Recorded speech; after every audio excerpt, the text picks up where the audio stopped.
Hi friends, அனைவருக்குமே வணக்கம்.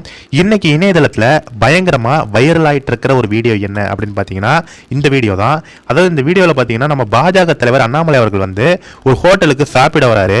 அங்கே வந்து பார்த்தீங்கன்னா ஒரு ஃபேமிலி வந்து குடும்பமாக அங்கே வந்து சாப்பிட்டுட்டு இருக்காங்க.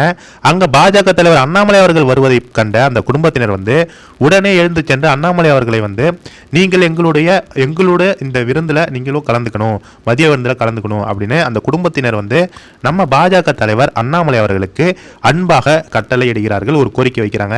அதை ஏற்றுக்கொண்ட அண்ணாமலை அவர்கள் எப்படியும் நான் மதியான உணவு சாப்பிட போறேன், அது உங்க ஃபேமிலியோடய உட்காந்து சாப்பிட்றேன் அப்படின்னு அந்த குடும்பத்தினருடன் நம்ம பாஜக தலைவர் அண்ணாமலை அவர்கள் விருந்த முடிச்சிருக்காரு. முடிச்சு அந்த குடும்பத்தினரோட போட்டோ எடுத்துக்கொண்டு அந்த குடும்பத்தினருடன் அவர் வந்து ஒரு நன்றி சொல்லிக்கொண்டு அங்கேருந்து கிளம்பினாரு.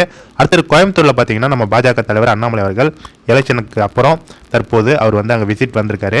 அங்கே ஒரு ஃபங்க்ஷன் அட்டன் பண்ணிட்டு அங்கே அண்ணாமலை அவர்களை பார்க்க ஒரு கூட்டமே கூடியிருக்கு. அங்கு வந்த பாஜகவினர் மற்றும் மக்களுக்கு கை கொடுத்து விட்டு அங்கேருந்து கிளம்பியிருக்காரு.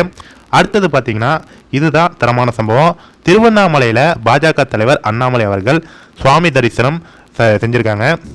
அங்கே வந்து அண்ணாமலை அவர்களுக்கு சிறப்பு பூஜைகள் எல்லாம் போட்டிருக்காங்க. அடுத்தது வந்து பார்த்தீங்கன்னா இந்த எலெக்ஷனில் வந்து பாஜக மிக பெரும்பான்மையான வெற்றி பெற வேண்டும் அப்படின்னும் அங்கே வந்து ஒரு பூஜை நடந்திருக்கு. அதில் அண்ணாமலை அவர்கள் மற்றும் கூட திரு அஸ்வத்தாமன் அவர்கள், ஓபிசி அணி தலைவர்கள் என அனைத்து தலைவர்களும் பாஜக முக்கிய தலைவர்களும் அந்த பூஜையில் வந்து கலந்துருக்காங்க. இந்த வீடியோவை தான் நீங்கள் பார்த்துட்ருக்கீங்க. முக்கியமாக திருவண்ணாமலையில் இந்த சம்பவம் நடந்திருக்குங்க. அடுத்தது வந்து பார்த்தீங்கன்னா பாஜக தலைவர் அண்ணாமலை அவர்கள் கோயிலாக அவர் வந்து போய்கொண்டிருக்கிறார் அப்படின்னு சொன்னாங்க. சரி, எங்கே போயிட்டு வந்திருக்காங்க அப்படின்னு பார்த்தீங்கன்னா டெல்டா மாவட்டத்தில் ஒரு கோவில் ஃபங்க்ஷனில் நம்ம பாஜக தலைவர் அண்ணாமலை அவர்கள் கலந்துருக்காரு. அந்த வீடியோவை தான் இப்போ நீங்கள் பார்த்துட்டீங்க.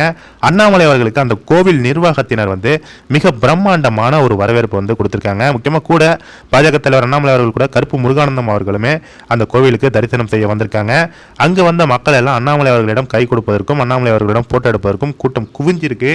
அங்கு சுவாமி தரிசனத்தை முடித்துக்கொண்டு அண்ணாமலை அவர்கள் கிளம்பியிருக்காரு. முக்கியமாக இந்த எலெக்ஷன் ரிசல்ட் நாளைக்கு வர இருப்பதால் அண்ணாமலை அவர்கள் கோவிலாக அங்கு உள்ள மக்களையும் சந்தித்து விட்டு அங்கே கோவில் தரிசனத்தையும் முடித்துவிட்டு அண்ணாமலை வருகிறார். பொறுத்திருந்து பார்ப்போம். நாளைக்கு 4ஆம் தேதி ரிசல்ட்டு என்ன நடக்க போகிறது அப்படிங்கிறத. பெரும்பான்மை தமிழகத்தில் வந்து பார்த்தீங்கன்னா குறைந்தது 8லிருந்து 10 தொகுதிக்கு மேல் தான் பாஜக வெற்றி பெறும், அதற்கு கம்மி ஆகவே ஆகாது அப்படின்னு கண்டிப்பாக நம்ம சொல்லலாம். கண்டிப்பாக இந்த வீடியோ எல்லாருக்குமே ஷேர் பண்ணுங்கள் நண்பர்களே. தேங்க்யூ.